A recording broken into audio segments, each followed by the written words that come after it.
মার্কিন ও ইসরায়েলি আগ্রাসনের প্রতিবাদে হরমুজ প্রণালী বন্ধ রাখার ঘোষণা দিয়েছে ইরান। এর প্রভাব পড়েছে বিশ্ববাজারেও।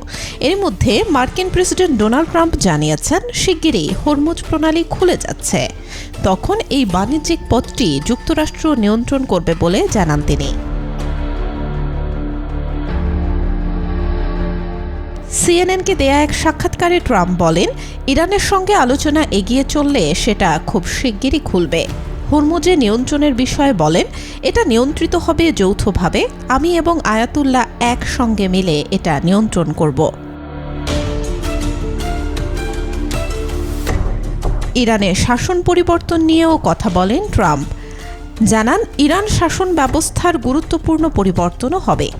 সংঘাতের প্রথম ঘণ্টাগুলোয় ইরানের শীর্ষ নেতৃত্বের বড় অংশ নিহত হবার কথা উল্লেখ করে তিনি বলেন, এমনিতেই একটা শাসন পরিবর্তন হয়ে গেছে। Desk report, bdnews 24।